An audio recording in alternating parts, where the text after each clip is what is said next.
Hey folks, it's Coach Wade here, and I'm talking to you about another one of our knots to know. Today I'm going to talk to you about the 14th knot in our knots to know series. It is called the double surgeon's knot, and it's actually a really easy knot, and it's used primarily in fishing, especially fly fishing, to tie a big piece of line to a thinner or smaller piece of line. So I'm going to sit down here and I'm going to show you how the knot's tied. But before I show you the knot, I'm going to show you the basis of the knot. I'm going to remind you of a knot I've already taught you. If you did the knots in sequence, I taught you how to tie the overhand knot. So if I take this piece of line and create a bite and pull one end through that bite, it's the simplest knot we know. It just looks kind of like a pretzel. We call that an overhand knot. Well, the double surgeons, you're going to see a surgeon's knot. If I went through it and did an extra turn through it and pulled tight, that would be a surgeon's knot. We're going to see that the double surgeons, as we use it in fishing, is simply the same knot, except we're going to take and make one more wrap. So it's kind of like a triple overhand knot. There's a real easy way to think of it. And if you think of it that way, you're probably going to find this really easy to tie. So again, the way this is used in fishing is, I have a main piece of fishing line, especially imagine a colored piece of, or a heavy piece of fly line. Next, I want to take a thin piece of leader, a much thinner line, and you see that there's a big difference. So this is what I want to be down really close to the fish I'm targeting. And so I want this to be really thin line. Right? So to attach these two pieces of line, I'm going to use the knot we're talking about, knot number 14, the double surgeons. So to do that, I'm going to lay them close together, and I'm going to make a bite wrapped together. So I take both lines and I make a one large bite. And then I'm going to pass it through once, and you can see already that if I pull that tight, that's going to be an overhand knot. Now I pass it through a second time,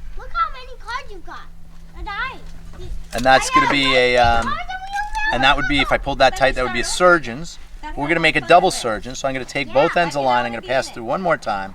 Yeah, because I have more cards than anyone. And then I'm simply going to grab both running and standing ends, and I'm going to pull. No, that's for the grown-ups. And I might, remember with monofilament, it would slide easily, and I might even want to put a little spit on here so there's no friction. Some people think that's important, some people think it's an old wives' tale, but I could put a little spit on here so that the friction of the two pieces of thin monofilament sliding together don't cut each other. And I pull it until it's tighter and tighter, and I line these collars up together.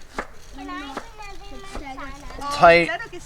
And again, I probably have to dress it up a little more. That's pushing those collars together so they fit neatly, and it's a nice, neat knot system.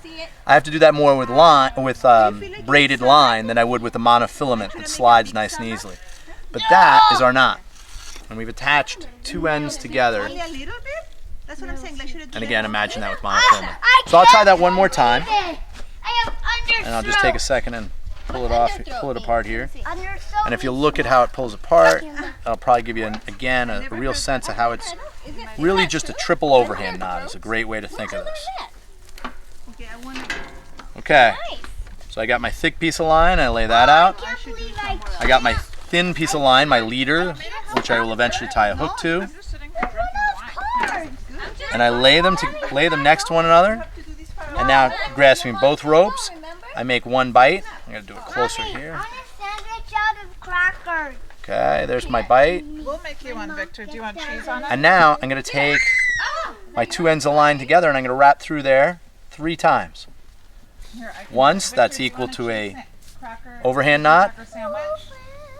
My second wrap through, there's a second wrap, that would be a surgeon's knot. And to make it a double surgeon's, I'm going to pass through one more time. So I'm going to get 3 collars out of this knot, so it's going to distribute the weight really neatly. Now I dress it up just a little, pull tight at both ends. And there is knot number 14, our double surgeons. And remember, the next thing we need to know is how to tie a hook to this end of leader, which is what I'll show you in the next one. Here, Victor, do you want this? Done. Oh! Pair of pants.